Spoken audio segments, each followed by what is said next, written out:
तब जो, तो उसके बारे में भी हम लोग बातचीत कर सकते हैं। अच्छा, साधन भैया समहाउ वो लेफ्ट हो गए, आई थिंक नेटवर्क इश्यू होगा वहां पे। अच्छा। हाँ। हाँ हाँ हाँ हाँ।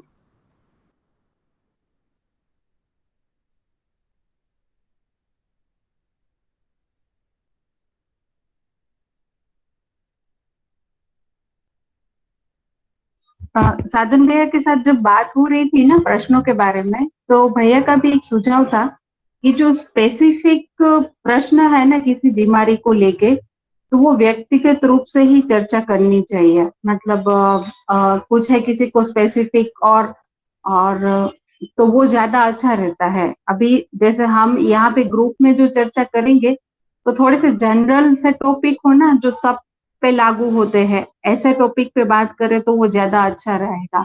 तो ऐसे टॉपिक हमने जो चुने वो ऐसे ही है कि जब मतलब बदलती ऋतुओं के साथ हम खान पान में कैसे बदलाव लाए, हम क्या खाए क्या नहीं खाए, फिर सर्दी खांसी ज्वर जो सामान्य रोग है उनके लिए क्या घरेलू उपाय हो सकते हैं, हमारे किचन में क्या ऐसे मसाले हैं जिनका उपयोग करके हम स्वस्थ रह सकते हैं। और जब आयु जब चेंज होती है, तो बदलती आयु के साथ हमारा शरीर स्वस्थ भी रह सके और एनर्जेटिक भी रह सके, ऐसे कौन से उपाय हो सकते हैं। ऐसे ऐसे जनरल प्रश्नों पे बात करें तो वो सबके लिए ठीक रहेगा। और एक हमने सोचा है कि जो बहनें हैं, क्योंकि कुछ प्रश्न बहनों के रिलेटेड भी आए थे, तो हमने ऐसा सोचा है कि बहनों के लिए हम एक स्पेशल सेशन का प्लान करेंगे। तो उसमें स्पेसिफिक प्रश्न भी रहेंगे, और खास करके क्योंकि माताएं जो है उन वो पोषण का काम भी करती है, मतलब बच्चों के पोषण का भी काम करते हैं, और घर में जो सब लोग हैं उनका स्वास्थ्य का वो ध्यान रखते हैं। तो खास करके जो बच्चे हैं 0 से लेके 15 साल की आयु तक के, तो उनके खान पान में उनको क्या हम खिलाए क्या नहीं खिलाए ताकि लंबी उम्र तक वो स्वस्थ रह पाए।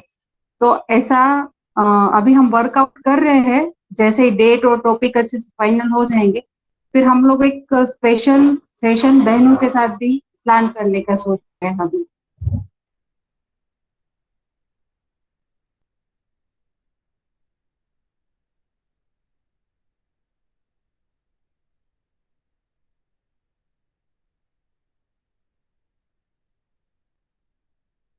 हेलो। हेलो। हाँ भैया। हेलो। जी हाँ जी, आपकी आवाज आवाज आ रही है? आ रही। हाँ अभी अच्छा आपकी भैया। आवाज आ रही है भैया। हम्म। जी, कुछ गड़बड़ हो रहा है आज।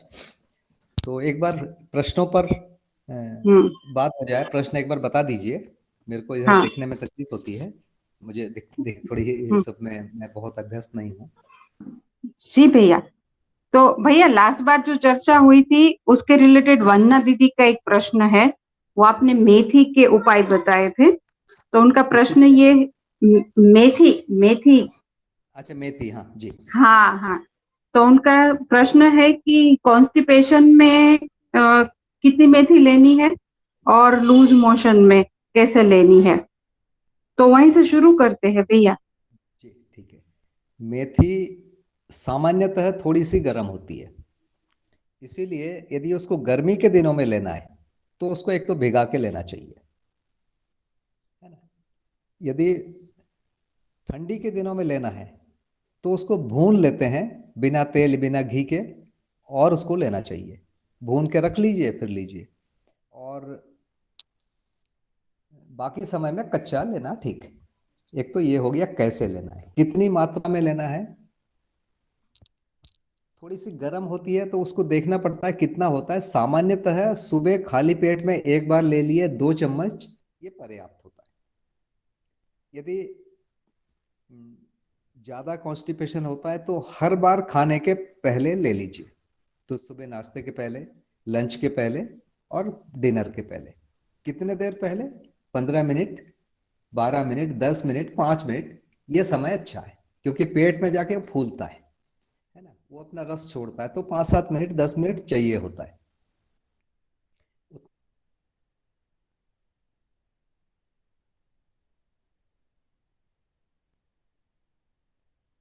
भैया आपकी आवाज चली गई।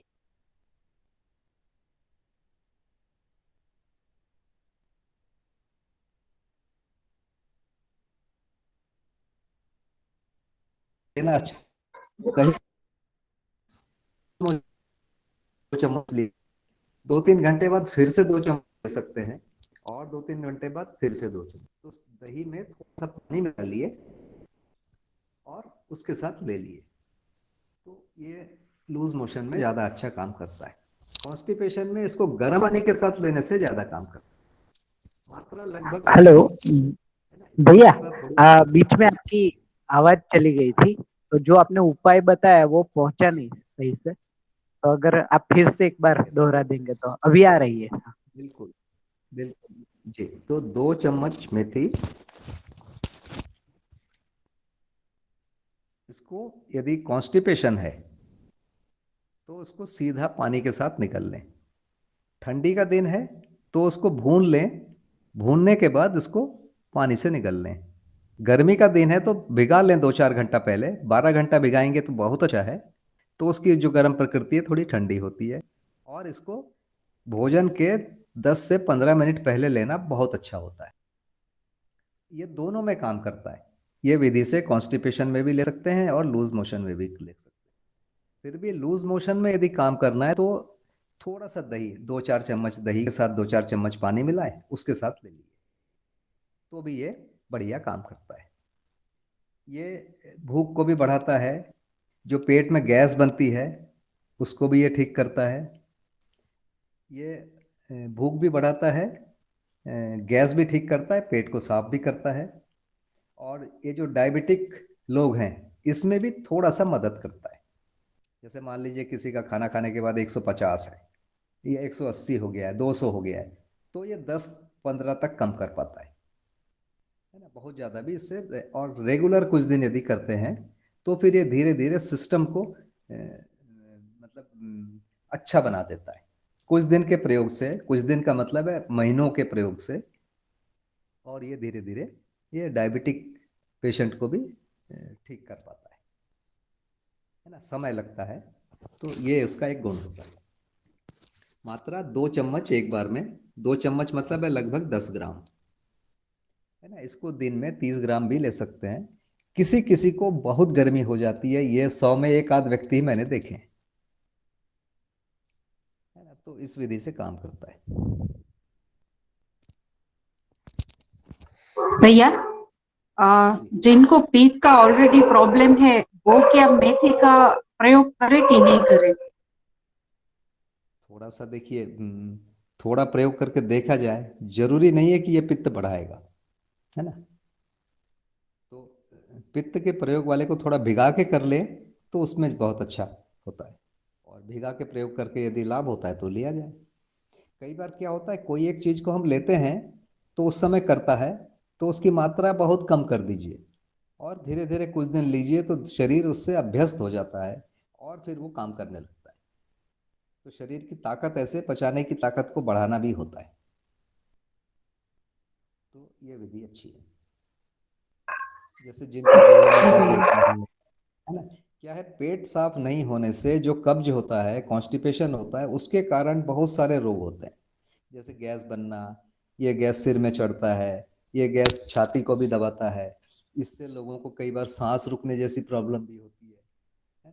तो ऐसा लगता है कि ये कोई और प्रॉब्लम है, जबकि बहुत रूप से ये गैस का ही रहता है ना। सिर दर्द होना, माइग्रेन जैसा कहते हैं वो होना, इन सब में एक सामान्य प्रयोग पहला ये करके देख लेना चाहिए। तो पेट साफ होने से सारी चीजें धीरे धीरे ठीक होने लगती है।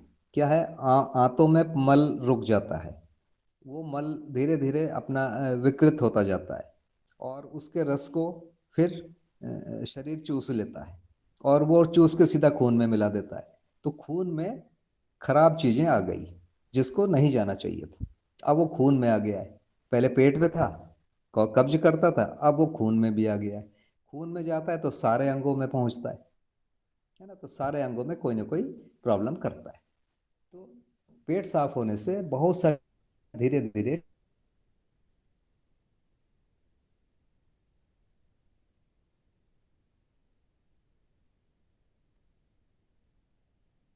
हाँ भैया, आपकी आवाज फिर से एक बार चली गई है ना?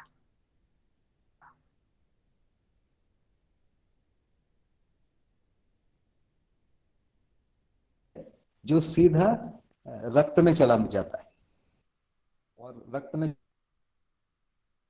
से या पेशाब से गंध आती है ना। पेशाब से गंध आ रही है मतलब पेशाब है क्या चीज? रक्त से छन के कोई चीज आ रही है, मतलब रक्त में वो चीज है सीधा। और रक्त को छानना, रक्त में से जो पानी और कुछ ऐसी चीजें निकल जाती है, कुछ नमक उसमें से निकल जाता है ना, कुछ एसिड किडनी निकाल देती है। तो रक्त में थोड़ा सा एसिड बनता है, उसको भी ये ठीक करता है ना, उसको किडनी निकालती है।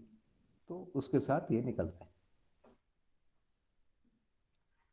जी, पहली बात तो हो गई, और इसका कुछ और?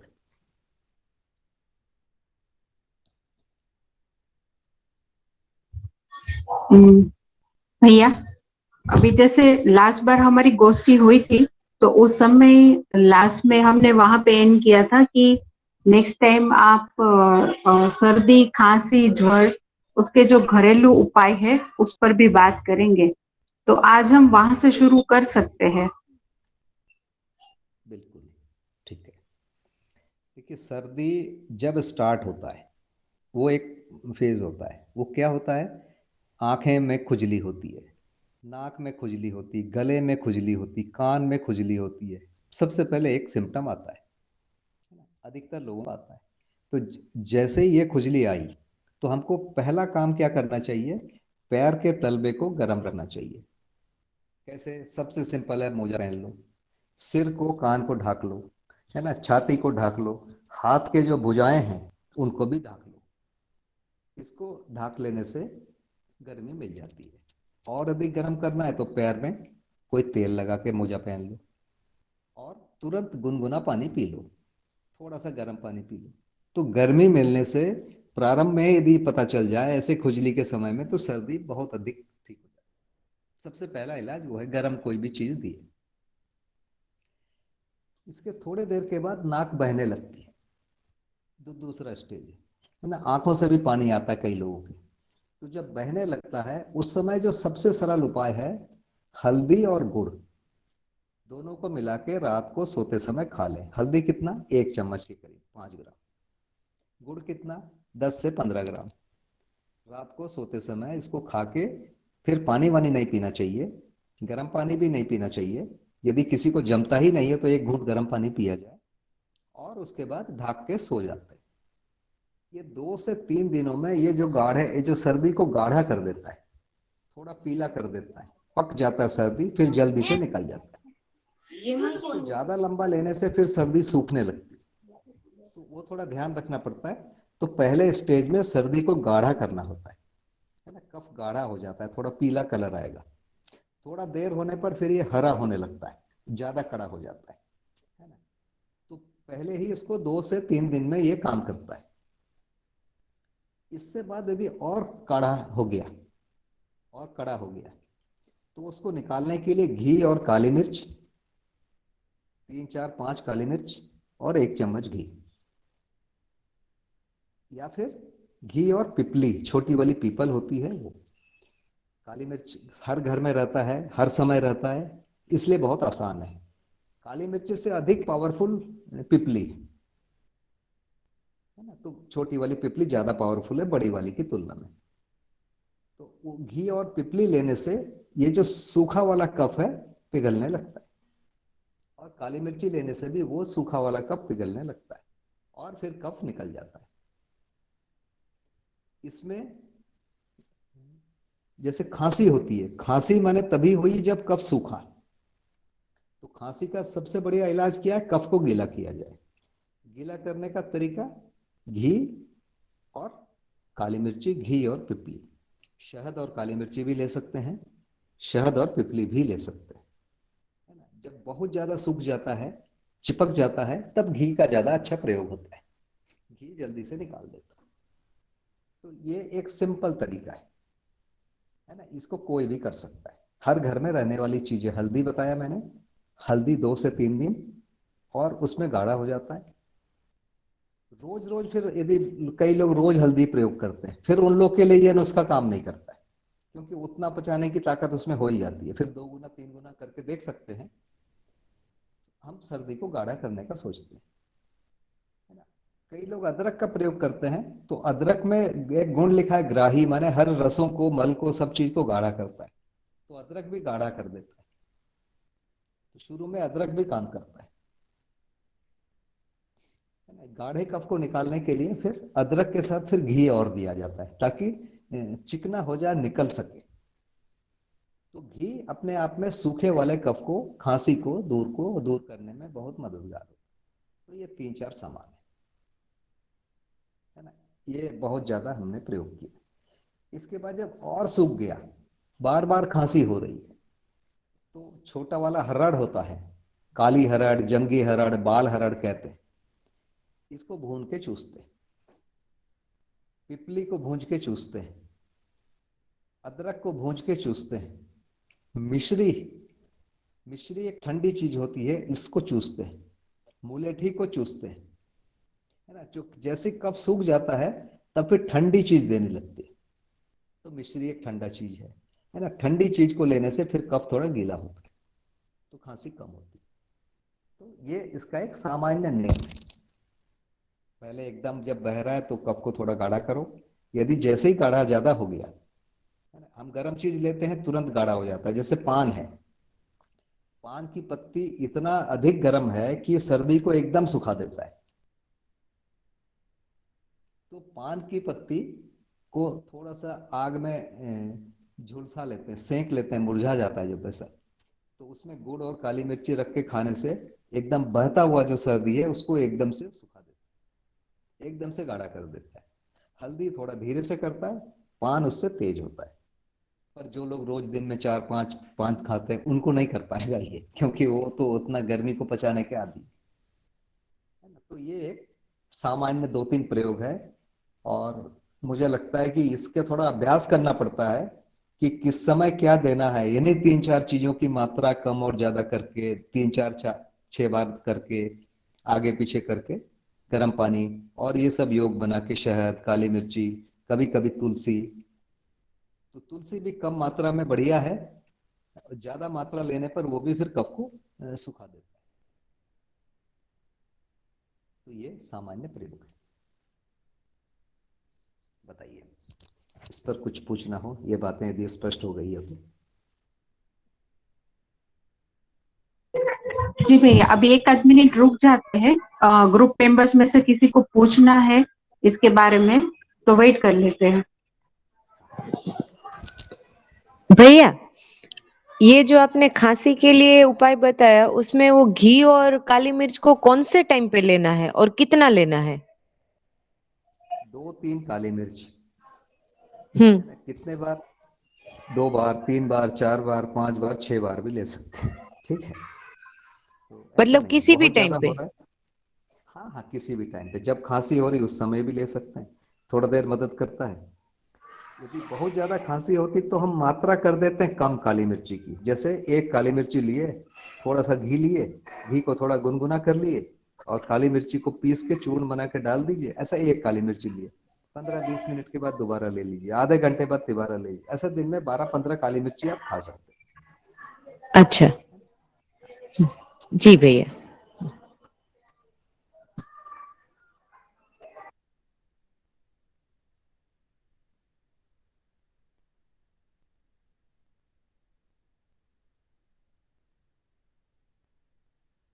और बताइए।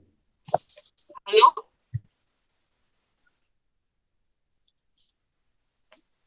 हेलो। जी भैया, आवाज आ रही है? हेलो, थोड़े से रुक रुक के आ रही, कमजोर आवाज आपकी। अच्छा, अभी ठीक है। तो मैं ये पूछ रही थी कि जिनको वात पित्त कफ का प्रकृति अलग अलग होती है ना सब। बहुत स्पष्ट नहीं आ पा रही आवाज। कोई किसी को आई है तो रिपीट कर दीजिए प्लीज।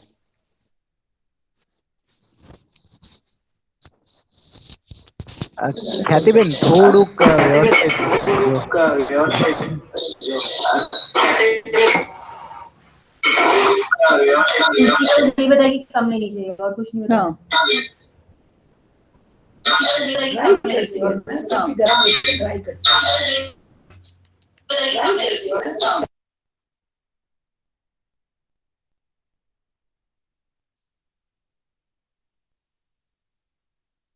हेलो ख्याति बेन। जी जी हेलो। भैया वो वात पित्त कफ के बारे में कुछ पूछ रहे थे आपसे। हाँ बिल्कुल, मुझे प्रश्न ही समझ में नहीं आया। हाँ वही वही वो पूरा ठीक। तो और कोई है जिसको प्रश्न है तो वो रख सकते हैं। ख्याति बेन आप लिख भी सकते हैं। हाँ सही बात है, लिख दीजिए।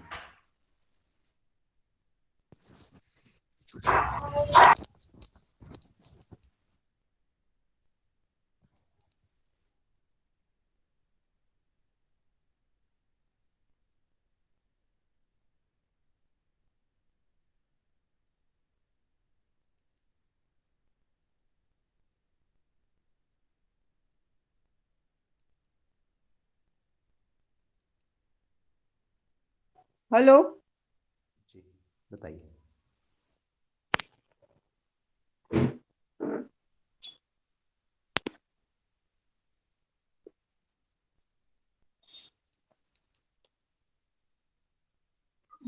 ख्याति बेन आपकी आवाज आ रही है अभी। ठीक है, अब मुझे लगा प्रश्न मेरा पहुंचा कि नहीं पहुंचा। नहीं पहुंच पाया, फिर से बता दीजिएगा। नहीं। मैं ये पूछ रही थी भैया कि सबके शरीर के अंदर प्रकृति अलग अलग होती है, जैसे वात पित्त कफ का अलग अलग कॉम्बिनेशन हो सकता है। तो आपने पित्त का तो ध्यान में रखते हुए बताया, लेकिन सबका कॉम्बिनेशन के ध्यान में रखते हुए क्या कर सकते हैं? मतलब अगर कफ डोमिनेंट है लेकिन दूसरी प्रकृति भी साथ में है, तो उसको ध्यान में रखते हुए कोई मतलब सबके लिए अलग अलग होगा ना ये पूछ दीदी रही थी। बिल्कुल होगा अलग अलग, लेकिन जैसे किसी को सर्दी हुई है ना, कोई भी उसकी मान लो पित्त प्रकृति है और सर्दी हो गई है, इसका मतलब है उस समय तो कफ ही डोमिनेंट है ना। पित्त हमेशा बढ़ा रहता है, इस समय कफ आ गया है, मतलब सर्दी जल्दी ठीक हो जाएगी, यही है फायदा, है ना। तो उसमें बहुत अंतर नहीं पड़ता है। जिनका कफ प्रकृति है और सर्दी बढ़ गई है तो शायद उनको 2-4 दिन ज्यादा लगेगा, है ना, क्योंकि एक रोग एक समय जब आ गया है कफ का, इसका मतलब है कफ कफ ने सबके ऊपर प्रभाव बना लिया है। और ये वो सिंपल मसाले हैं जो हम घर में रोज प्रयोग कर रहे हैं, उनकी मात्रा को हम थोड़ा बढ़ा रहे हैं, तो इसलिए इसका बहुत असर नहीं होता है मेरे हिसाब से, है ना। फिर किसी को ये चीजों से कभी कभी किसी को बहुत ज्यादा तकलीफ हो जाती है, ऐसे 100 में 1 आध ही हैं। जैसे मैं खुद काली मिर्ची नहीं खा पाता, मुझे एसिडिटी बन जाती है अच्छे से, तो नहीं लेता, तो ऐसे लोग पहचान लेंगे, उसको नहीं करेंगे, है ना। इतना तो कॉमन सेंस अपेक्षित है। जी ठीक है भैया, क्योंकि एक ही तरीका सबके लिए नहीं अप्लाई हो सकता, इसलिए मतलब हाँ मानव से बिल्कुल। मतलब डायरेक्ट इन मानव के लिए हमें वो देखना पड़ेगा कि क्या उनके लिए सही रहेगा। हाँ पर ये इतने सिंपल प्रयोग हैं हाँ कि ये लगभग सब पता है, जो रोज पांच पांच पान खा रहे हैं उसको पान काम नहीं करेगा, तो जो रोज हल्दी डाल के दूध पीते हैं, ऐसे कई लोग हैं, उनको फिर वो हल्दी काम नहीं करता उतना, क्योंकि उतना वो पचाने के आदी हो जाता है ना। तो ये सामान्य घरेलू उपायों की बात कर रहे हैं जिनसे लोग लाभ ले सकते हैं, और 100 में 70 80 90 लोगों को लाभ होता है, कभी कभी किसी को नहीं भी होता होगा।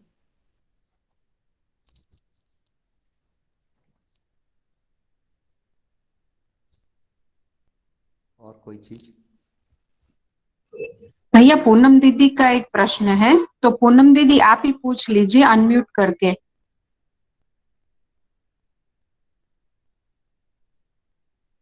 जी पूनम दीदी। एक डायबिटीज के लिए हेलो। उन्होंने हाँ। पूछा कुछ। हाँ नमस्ते भैया। नमस्ते, बताइए। भैया आजकल डायबिटीज का कुछ ज्यादा ही प्रकोप हो रहा है, तो डायबिटीज के बारे में कोई औषधि हो तो बताइए। डायबिटीज ठीक करने की या डायबिटीज ना हो उसके लिए? दोनों के मेरे लिए बता दीजिए। मेरे हिसाब से तो डायबिटीज होता क्यों है पहले उसको थोड़ा सा समझते हैं। हाँ जो जी। परंपरागत जो कारण लिखे हुए हैं, एक तो मेहनत नहीं करना, हम्म। ज्यादा मीठा और आटा चावल इस प्रकार के जो पिष्ट पदार्थ हैं इनको ज्यादा खाना, मेहनत नहीं करना प्रधान कारण है। तो अभी यदि मैं पिछले 50 सालों का इतिहास देखूंगा मानव जाति का, कम से कम पूरे पृथ्वी का, तो ये लोगों को खाने की चीजें बहुत अधिक मिल रही है ना। पहले सामान्यतः इतने बार लोग खाते नहीं थे, तो खाना ज्यादा हो गया है। श्रम मुझे लगता है कि 1/10 हो गया है, क्योंकि पहले हम स्कूल जाते थे कम से कम 1 किलोमीटर चलते थे, अब चलना तो समाप्त हो गया है। सब बच्चे बैठते हैं, गाड़ी में बैठते हैं और स्कूल में बैठते हैं, तो श्रम समाप्त हो गया है। दूसरा, खाने की चीज, मीठा चीज, आलू, ये अधिक हो गया है। तो जिसमें बहुत अधिक कार्बोहाइड्रेट हैं, जिसको पिष्ट पदार्थ कहते हैं, जैसे चावल है, गेहूं का आटा है ना, हम इनको बहुत ज्यादा भोजन में कर रहे हैं। चिप्स में आलू है, नमकीन अब आलू से भर गया है, और मीठा, हम्म। कुछ भी आओ तो हम्म। मिठाई। ये चार चीजें बहुत अधिक हानिकारक हैं। तो इनको जो लोग श्रम नहीं कर रहे हैं वो कम से कम खाएं, है ना, हम्म। इनसे बचे माने। जी। अधिक से अधिक क्या बढ़ाएं? सबसे अधिक फायदेमंद चीज है मुझे लगता है मेथी। पर हम्म। मेथी बहुत ज्यादा नहीं खाया जा सकता, है ना। तो मेथी खाने की विधि जो बताया वो वही है। मेथी को पीस के भी डायबिटिक वाले खा सकते हैं। हम्म। वही खाना खाने के 15 मिनट पहले पीस के खा लें, 1 चम्मच, बहुत हुआ तो 2 चम्मच। हम्म। तो ये दोनों चीजों को कम करता है, पेट के रोगों में भी काम करेगा, और शुगर लेवल एकदम से बढ़ने नहीं देगा। इसके बाद नंबर 2 आइटम है चना। हम्म। सबसे बढ़िया जो आइटम है चना है।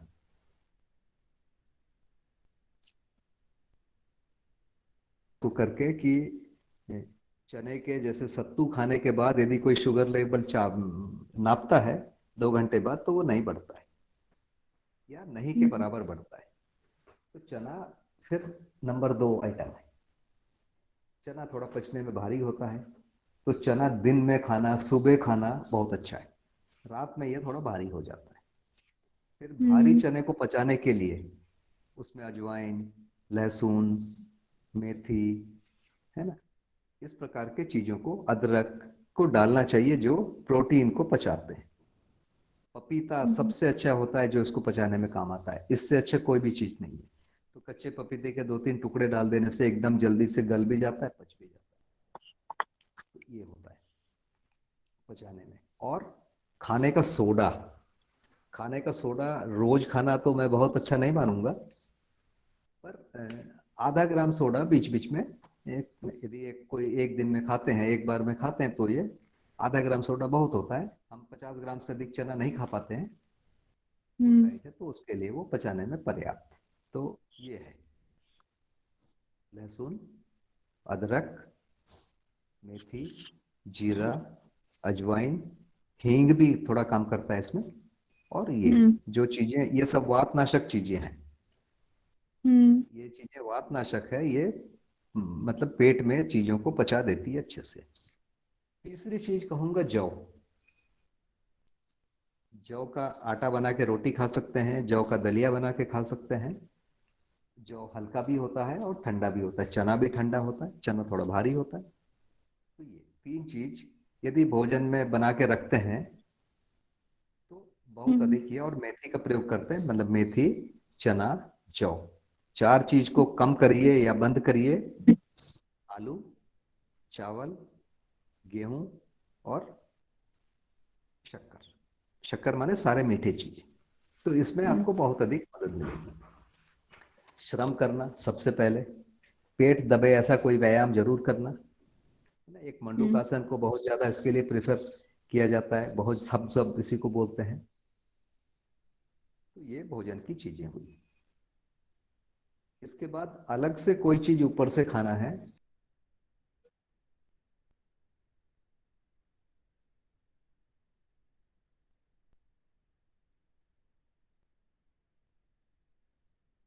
भैया आपकी आवाज नहीं आ रही है।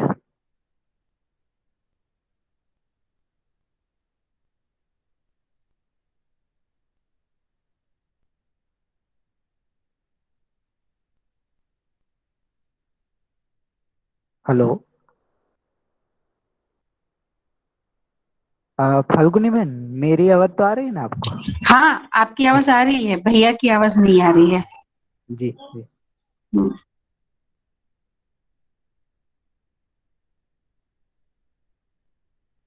शायद नेटवर्क इश्यू आ गया लगता है वहां पे। हाँ, नेटवर्क इश्यूज है आज वहाँ पे। हाँ हाँ, भैया। हाँ, वो लेफ्ट हो गए। हाँ, अभी जुड़ जाएंगे भैया। हाँ।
ફાલ્ગુની બેન ફોન કરવાની જરૂર છે સાધન ભાઈ?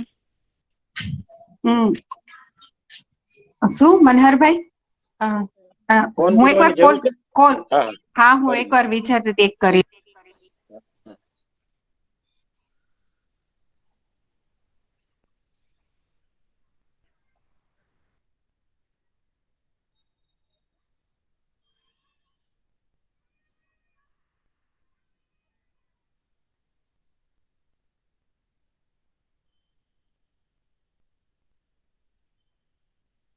आवाज आती है आज?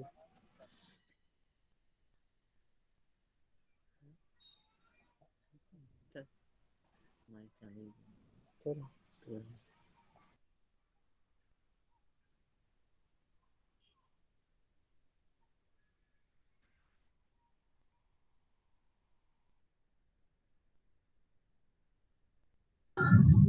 भैया कोशिश कर रहे हैं, एक्चुअली आज वहाँ पे नेटवर्क इश्यूज है, तो हम आज वेट करते हैं थोड़ी देर भैया का।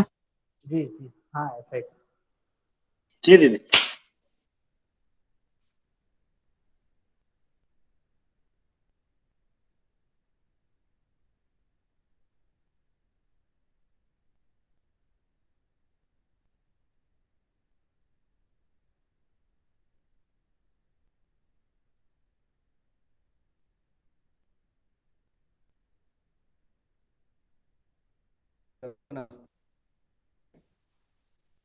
हेलो।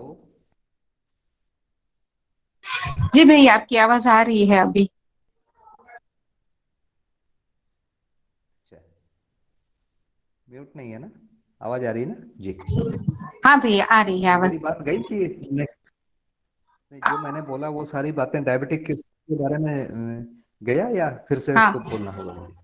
नहीं भैया, मतलब आधे से तो ज्यादा समझ में आया हमको। भैया तो फिर से एक बार दोहरा देता हूँ। मंडूकासन तक का सुनाई दिया, बाद में सुनाई नहीं दिया।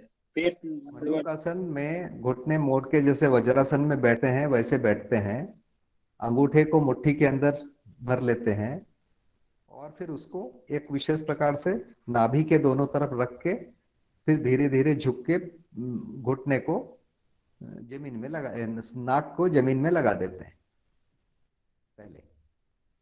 और इसमें भी दो तीन वेरिएशन है, और कहीं से भी उसको देख लीजिए, इंटरनेट से लोगों से पूछ लीजिए, तो इसको लंबा कर सकते हैं। तो ये एक तरीका है ना मंडूकासन। 4-5 चीज मैंने खाने के लिए बोला, उसमें एक है बेल की पत्ती, एक है गुड़मार पत्ती, एक जामुन की गुठली, करेले का चूर्ण, मेथी, नीम की पत्ती, कालमेघ नाम का एक चीज है वो भी एक कड़वा पत्ती है, और एक भू नीम है। ये 8 चीज मैंने बताया। इसमें से जितने मिल जाए उन सबको समान मात्रा में लेके चूर्ण बना लीजिए, और भोजन के तुरंत बाद उसको लीजिए 1 चम्मच, जितने बार भोजन करते हैं। ऐसा कुछ बार करने से ये होता है। उसमें ये हर बार 10-20 तो कम कर देता है बड़े आराम से, और कुछ समय तक करने के बाद इसके अच्छे रिजल्ट आते हैं। तो भैया क्या मेथी और ये चूर्ण दोनों लेने हैं? हाँ, मेथी थोड़ा पहले ले लीजिए, फिर जो चूर्ण बनाएंगे उसमें मेथी नहीं डालिए। मेथी को खाने के 10-15 मिनट पहले लेने से अच्छा काम करता है, और इंच को खाने के तुरंत बाद ले लेना चाहिए। अच्छा। है ना, बेल की पत्ती है, जामुन की गुठली या छोटा वाला जामुन को पूरा कूट लिया जाए, वो भी काम करता है। गुड़मार पत्ती नाम का एक पत्ती मिलता है। एक ऐसा पत्ती होता है जिसको खाने के बाद यदि आप गुड़ खाएंगे तो गुड़ का कोई स्वाद नहीं, मिठास नहीं आती है, इसलिए उसको गुड़मार कहते हैं। अच्छा। है ना, ये 3 चीज हुई। करेले का बीजा या छिलका का चूर्ण, ये 4 चीज। फिर नीम, भुई नीम, काल मेघ, ये 3-4 कड़वे चीजें हैं, इनको ले सकते हैं। तो ये सभी चीजें काम करती है। इसमें से बेल की पत्ती और जामुन की गुठली का काम और अच्छा है, वो सुधार भी करता है। इनमें से जितने मिल जाए आप कर सकते हैं। और श्रम बहुत जरूरी है। कई लोग का भोजन के बाद बहुत तेजी से शुगर बढ़ जाता है ना, तो कुछ चीजें बहुत तेजी से बढ़ाती है उसको। उन्होंने आजकल एक साइंटिस्ट लोगों ने बहुत अच्छा निकाला है, ग्लाइसेमिक इंडेक्स। कुछ चीजें बहुत तेजी से बढ़ाती है, कभी उसको चेक करिए। ग्लाइसेमिक इंडेक्स कहते हैं, और ग्लाइसेमिक लोड, कितनी मात्रा ली गई, कितना उसमें कार्बोहाइड्रेट है, उसका एक कैलकुलेशन है। वो भी ठीक ठाक जुगाड़ है। वो 90-95% लोगों के लिए ठीक बैठता है, किसी किसी के लिए थोड़ा बहुत वेरिएशन है, पर ये एक जनरल गाइडलाइन है ही।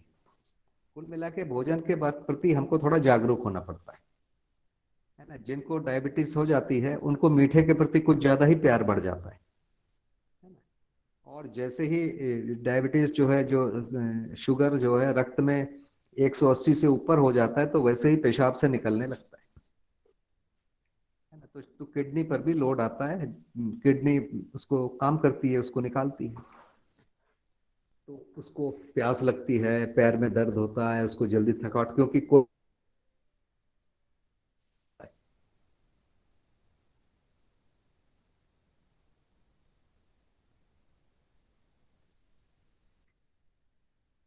से ऊपर होने पर उसको किडनी बाहर निकाल देती है, में शुगर आ जाता है, माने बड़ा शुगर।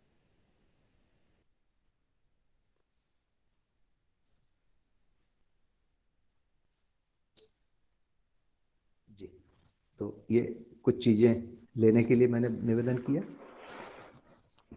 कुछ चीजें नहीं लेने के लिए निवेदन किया, और कुछ एक्सरसाइज, श्रम बहुत आवश्यक बताया। खाने के बाद तुरंत यदि थोड़ा सा वॉकिंग करते हैं, चलते हैं थोड़ा तेज तेज, तो वो भी जो तुरंत जो बढ़ता है उसमें भी मदद मिलती है।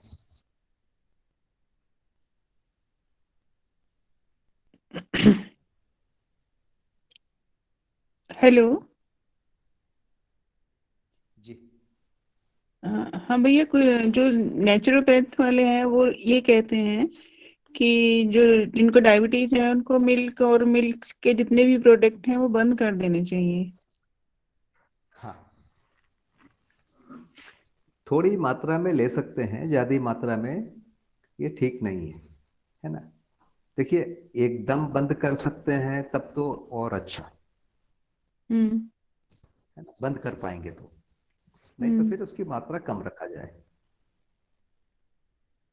जो एकदम बंद करने की चीज मैंने बताया, तो सबसे पहले है आलू, नंबर 1 आलू है, हम्म। नंबर 2 चावल है, नंबर 3 गेहूं है, नंबर 4 शक्कर है।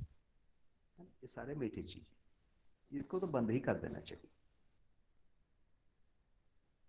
है ना। बाकी यदि और आप कर सकें तो धीरे धीरे सब, देखिए सारी चीजें बंद करना संभव नहीं होता है, पता है ना। चावल और गेहूं बंद करने के बाद जीना मुश्किल हो जाता हम्म है ना, क्योंकि आज यही दोनों मेन फूड है।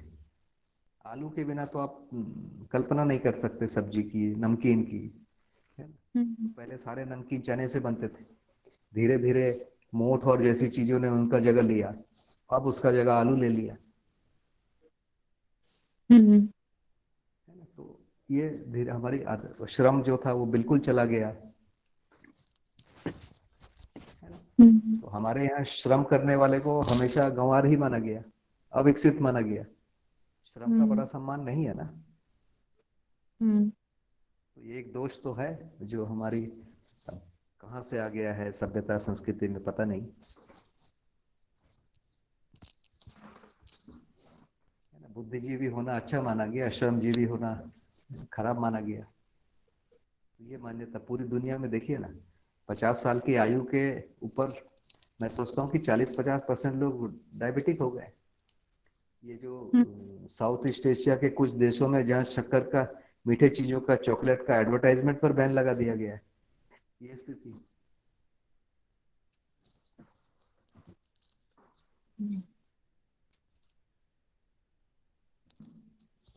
एक बार ग्लाइसेमिक इंडेक्स वाले चीजों को पढ़ के देखिए, है ना।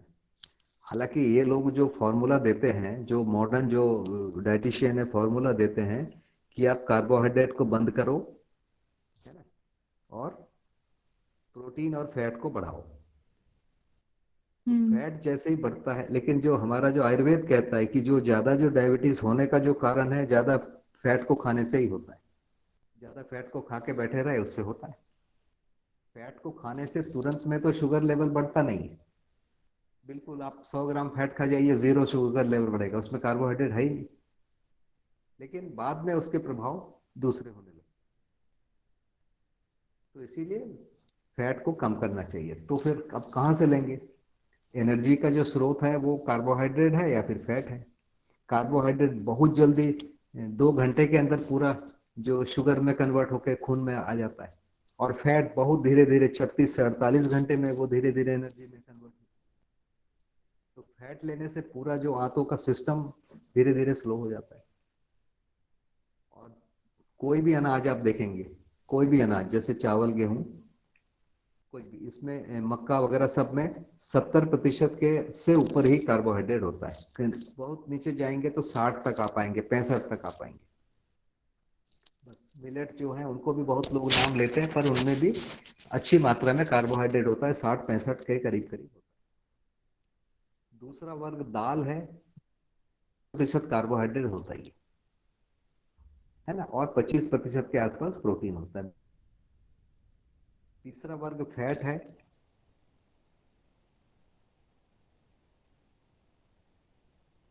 50% तक फैट होता है। नट्स में जाएंगे, जिसको मूंगफली या काजू और ये, इसमें 50 से ऊपर ही पूरे फैट होते हैं, तो फैट बहुत अधिक हो जाता है। तो कार्बोहाइड्रेट से एनर्जी ले लेना समझदारी है, प्रोटीन से एनर्जी लेना समझदारी नहीं है, शरीर पर बहुत लोड पड़ता है।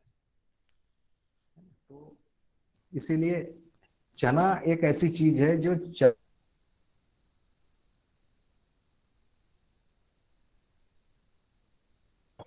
भाई आपकी आवाज ठीक से नहीं आ रही है।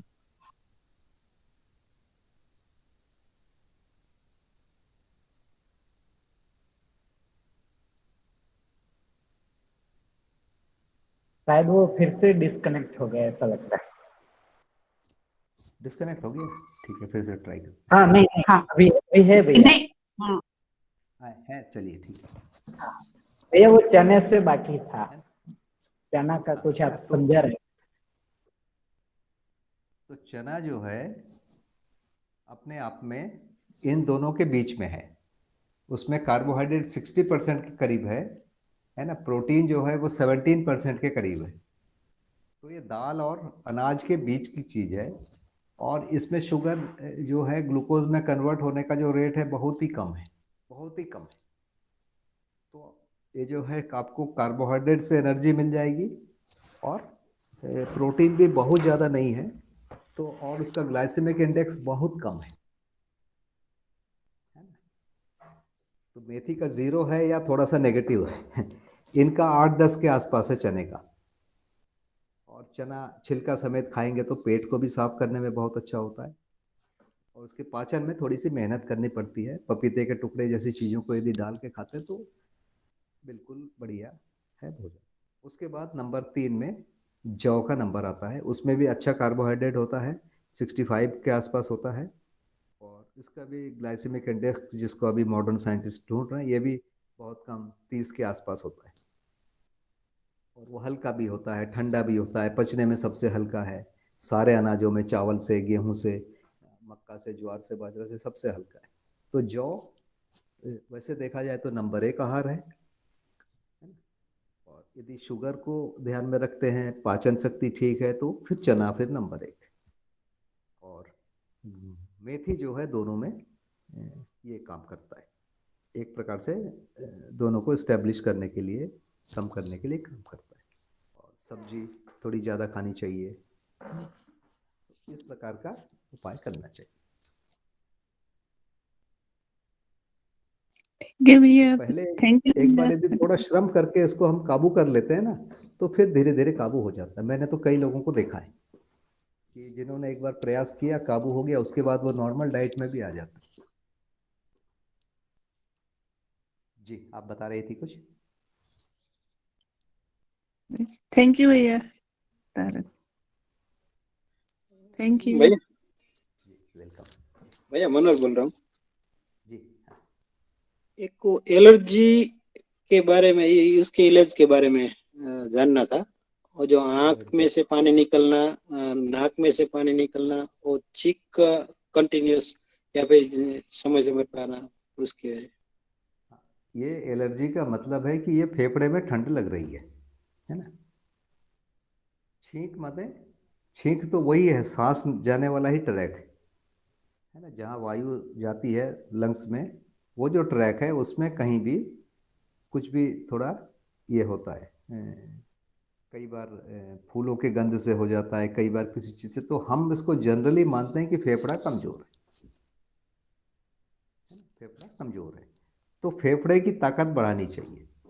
तो जैसे ही बाहर का टेम्परेचर बदलता है वैसे ही फेफड़े के अंदर जो जो द्रव है वो गाढ़ा होने लगता है, कफ बन जाता है ना? उसके पहले छींक आती है, आंखों में खुजली आती है, तो ये सर्दी होने का प्रारंभिक लक्षण है ना? और कई लोग को ये लंबा बना बना रहता है ना? जरा सा मौसम बदले तो उनको छींक आती है। तो इसमें करना क्या चाहिए? फेफड़े को ताकतवर बनाना चाहिए। इसकी क्या विधि है? सब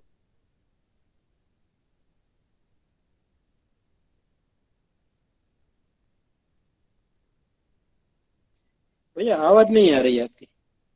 हेलो हेलो ले हेलो है ना, ये बहुत। हेलो भैया, हेलो हाँ आवाज नहीं आ हेलो, रही। आ रही आवाज? अब आ रही। अच्छा, क्या कर, हाँ जी जी जी ठीक। तो आंवले को बहुत अच्छा माना गया है, माँ के समान माना गया है और उसको कभी भी ले सकते हैं। आंवला पेट में भी अच्छा है, लंग्स के भी अच्छा है, अकेला खट्टा चीज है जो कफ को बढ़ाता नहीं है, अकेला एकमात्र है ना? तो इसको लेना चाहिए। ये बहुत धीरे धीरे ठीक करता है, इसका जो हीलिंग इफेक्ट है तात्कालिक नहीं है। दूसरा मुलेठी है, आंवला और मुलेठी मिला के यदि लेते हैं तो इसका प्रभाव धीरे धीरे करता है और वो स्थायी प्रभाव करता है। तात्कालिक प्रभाव के लिए काली मिर्ची अच्छा प्रभाव करता है, अदरक बढ़िया प्रभाव करता है, अदरक सौंठ है ना। एक सर्व जवाहर चूर्ण अभी बहुत फेमस हुआ है इस बीच, है ना, सौंठ, पीपल, काली मिर्ची, लौंग, इलायची, जायफल, जावित्री, दालचीनी, ये बहुत तेजी से काम करता है। तो जिनको ऐसी छींक आती है, सर्वहर जवाहर चूर्ण 1 ग्राम मधु के साथ, मधु नहीं मिलेगा तो ऐसे ही गुड़ के साथ या गर्म पानी के साथ ले लीजिए और 2 बार ले सकते हैं, 3 बार भी ले सकते हैं, ज़्यादा यदि ज़्यादा गर्म ना करें। है ना। जिनको ऐसे सिम्टम्स हैं सामान्यतः इनको गर्मी नहीं करती क्योंकि ये थोड़ा सा पित्त बढ़ाता है। तो सर्व ज्वर हर चूर्ण, ये एक सौंठ पीपल काली मिर्च जिसको त्रिकटु चूर्ण कहते हैं, और ये 6 मसाले हैं, लौंग, दोनों इलायची, जायफल, जावित्री और तुलसी, दालचीनी है, ये 6, और फिर तुलसी।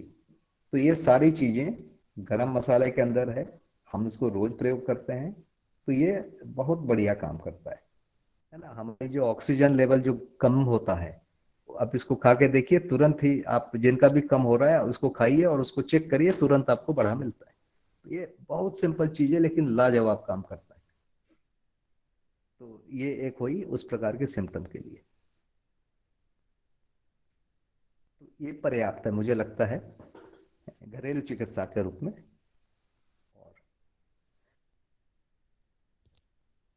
भैया ये 6 में एक जायफल, जावित्री, तुलसी और बाकी 3 कौन से बोले? लौंग, बड़ी इलायची और छोटी इलायची। जी जी भैया। है ना, ये 6 जो है या तुलसी, ये 7, इसको 10-10 ग्राम लेते हैं, और सौंठ पीपल काली मिर्ची को 20-20 ग्राम लेते हैं, कुल 130 ग्राम होता है ना। इसको बुखार में भी प्रयोग करते हैं, और इसको कुछ दिन लगातार लेने से जो बार बार बुखार आने वाला ये है टेंडेंसी, वो कम हो जाता है, शरीर में रोग प्रतिरोधक क्षमता बढ़ती है। बरसात के दिनों में यदि बुखार आ रहा है तो इसमें 1 पत्ती 2 पत्ती हरसिंगार जो होती है, जिसको पारिजात भी कहते हैं, उसको भी डालकर इसका काढ़ा बना के पीने से बहुत अच्छा काम करता है।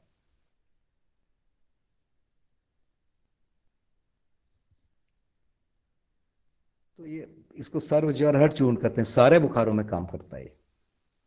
और टाइफाइड में ये विशेष रूप से काम करता है, टाइफाइड। हेलो जी भैया आ रही है आवाज आ रही है ना। हाँ तो हाँ आ टाइफाइड रही है। में भी ये काम करता है, सभी बुखार में काम करता है, सर्दी में भी काम करता है। खांसी में ये थोड़ा सा गर्म होने के कारण खांसी और सूख सकती है ना। तो खांसी यदि होती है तो इसके साथ यदि आप घी का प्रयोग करेंगे, इसको थोड़ी मात्रा में लेंगे, घी थोड़ी ज्यादा मात्रा में लेंगे तो ठीक रहेगा, क्योंकि काली मिर्ची और पिपली तो ज्यादा मात्रा में है ही है, केवल अदरक ही है जो घी के साथ लेने से खांसी को ठीक करता है ना। तो इलायची भी खांसी को ठीक करता है, लौंग भी खांसी को ठीक करता है। तो ये जायफल थोड़ा गर्म है इसमें, जायफल, जावित्री, तुलसी भी थोड़ी कम मात्रा में लेने से खांसी ठीक करता है, ज्यादा मात्रा में ये भी गर्म हो जाता है। तो ये कॉम्बिनेशन ठीक है, इसको घी के साथ लेने से ही खांसी में काम करता है। आधा ग्राम या 2 ग्राम।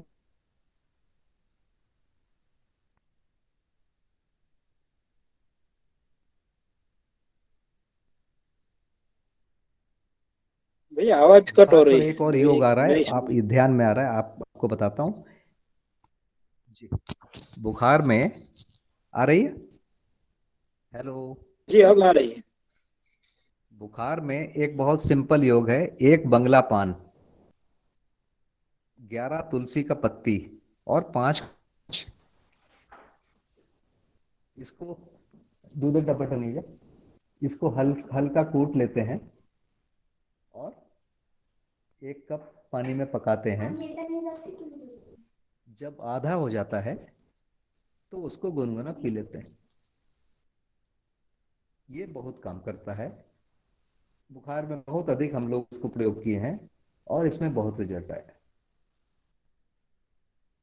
भैया में तुलसी की। हाँ हेलो। हेलो। हाँ हाँ भैया एक हेलो। आवाज कट हो गई थी। हाँ भैया तो मनोहर बोलो। 1 बंगला पान, 11 तुलसी पत्ती और 5 काली मिर्ची को कूट कर 1 कप पानी में डाल के पकाते हैं, जब आधा हो जाता है तो पी लेते हैं। ये एक टाइम की खुराक है, ऐसा 2 बार लेने से बुखार को ये ठीक करता है।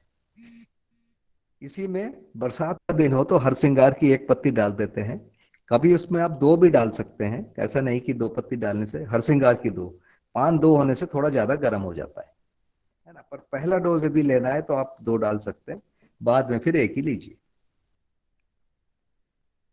तो इसका बहुत अधिक प्रयोग, ये 3 जो दवाइयां हैं इसका हम लोग सर्व ज्वारहट चूर्ण, पान तुलसी काली मिर्च और हरसिंगार, सामान्यतः हम लोग घरों में इसी का प्रयोग करते हैं। और मैंने देखा है कि पहले मुझे हर वर्ष बुखार आता था। जब अमरकंटक गया तो उसके बाद 2-3 बार तो ये सब 2-3 साल इन दवाइयों को लिया, उसके बाद वो भी बंद कर दिया। अब कुछ भी कभी बुखार जैसा आता भी था तो भी नहीं लेता था। तो धीरे धीरे बुखार अपने आप चला जाता है, 1 दिन आधा दिन रहता है और धीरे धीरे वो भी और कम हो गया है। तो शरीर में रोग प्रतिरोधक शक्ति बढ़ गई है समय के साथ, ये कहना है, निवेदन है। तुरंत इसका असर नहीं दिखता है, लंबे समय में दिखता है। इसको लगातार ले सकते हैं, जैसे हम लोग चाय पीते हैं, इसको लगातार भी लिया जा सकता है। ठंडियों में तो बिल्कुल ले सकते हैं, पान वाला है ना, लेना ही चाहिए। तो ये शरीर की रोग प्रतिरोधक क्षमता बढ़ा देता है।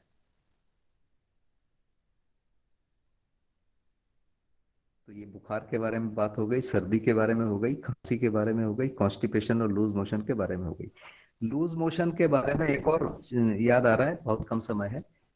बेल का चूर्ण मिलता है, कच्चा बेल का चूर्ण होता है ये।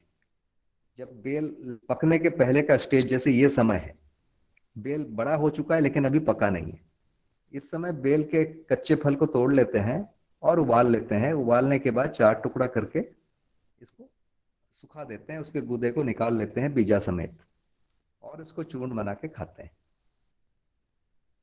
ये भी वैसे ही काम करता है, कॉन्स्टिपेशन को भी ठीक करता है और ये लूज मोशन को भी ठीक करता है। आधा से 1 चम्मच खुराक होता है, उसको एक बार देखना पड़ता है, क्योंकि कितने देर में वो शरीर से बाहर आता है ना। तो जनरली 36 घंटा 40 घंटा, लोगों का थोड़ा बहुत आगे पीछे।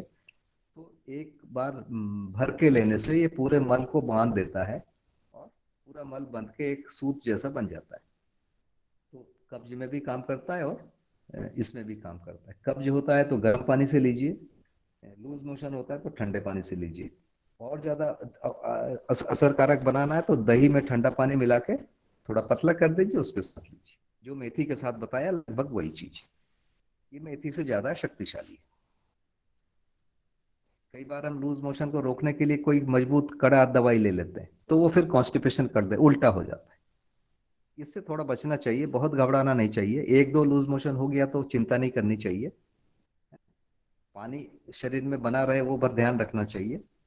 तो कुछ ऐसा विषैला विजाती चीज चला गया तो शरीर एक बार निकालता है, तो उसको वेट कर प्रतीक्षा करना चाहिए। भैया ये लूज मोशन में कई बार कच्चे पक्के चाय भी बताते हैं, तो क्या उसका कुछ फायदा होता है? मतलब आधी चाय ली, उसमें आधा पानी मिला के पीना।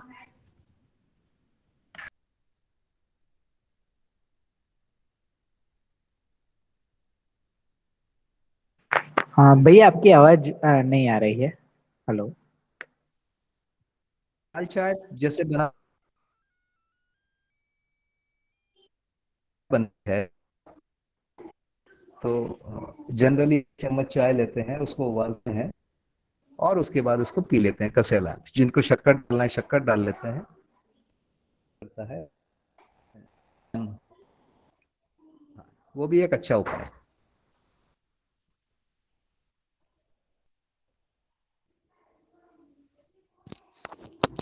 भैया नमस्ते। हेलो। जी जी भैया, आपके द्वारा बनाई हुई बाल घोटी अभी अभी हमें मिली है। तो मेरी 2 बच्चे हैं भैया, तो 6 वर्ष की जो बच्ची है उसको तो देना शुरू किया है अभी 2-3 दिनों से, मूंग के दाने के बराबर। तो क्या मैं अपनी 10 वर्षीय बेटी को भी उसको दे सकती हूँ इम्यूनिटी बढ़ाने के लिए?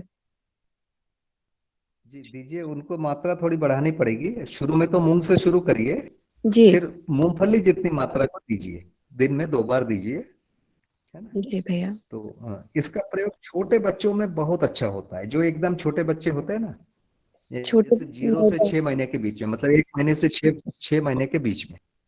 अच्छा। इसमें मात्रा भी कम लगती है और प्रभाव भी बहुत अच्छा होता है ना। जी भैया। तो उनको 6 महीने मूंग के दाने के बराबर ही देना है भैया। किनको, छोटे बच्चों को ना? हाँ, बिल्कुल छोटे बच्चे 6 माह से साल भर ऐसा। नहीं, 6 महीना तक होते होते इनको चने तक तो पहुंच जाना चाहिए, है ना? चने की मात्रा हो जाए उतना 2 बार, और साल भर हो जाए तो मूंगफली की मात्रा चाहिए, मूंगफली के बराबर हाँ की मात्रा। जी, बढ़िया भैया। मेरी बेटी बहुत कमजोर है भैया, बहुत कृशकाय है और पेट दर्द की भी समस्या रहती है, कृमि की भी समस्या रहती है उसको। तो उसके लिए सोच रही थी मैं इसको दूं, तो कैसा रहेगा भैया ये? बिल्कुल बढ़िया, दीजिए। एक चीज और कर सकती है, चूने का पानी बनाइए। जी भैया। पान वाला चूना होता है, उसको थोड़ा सा ले आइए, जी 1 ग्राम के करीब या 2 ग्राम के करीब, है ना? और उसको 1 लीटर पानी में घोल दीजिए, जी 2-3 ग्राम, 5 ग्राम। उसके बाद वो अपने आप छोड़ दीजिए, रात भर में वो नीचे कुछ बैठ जाएगा, ऊपर निथार हुआ पानी रहेगा। उस पानी को 2-2, 3-3 चम्मच थोड़ा सा पानी मिला के दिन में 3-4 बार पिलाते रहिए, जी है ना? तो उसका स्वाद मीठा जी हो जाता है। और बिल्कुल। ये बच्चों के जो कृमि, कमजोरी, पेट दर्द, चलने से पैर में दर्द होना, इस प्रकार की चीजों में ये जी बहुत लाभ करता है। बहुत बढ़िया घरेलू उपाय है, भूख नहीं लगती उसमें भी काम करता है, अच्छी चीज है। जी ठीक है भैया, मैं इसको करती हूँ। धन्यवाद भैया, प्रणाम भैया। जी दीदी।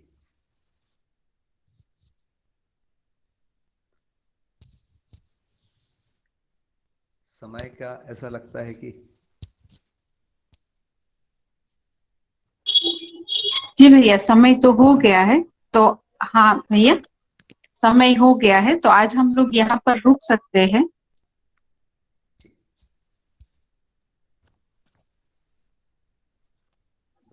सभी को नमस्ते। आप लोगों ने बहुत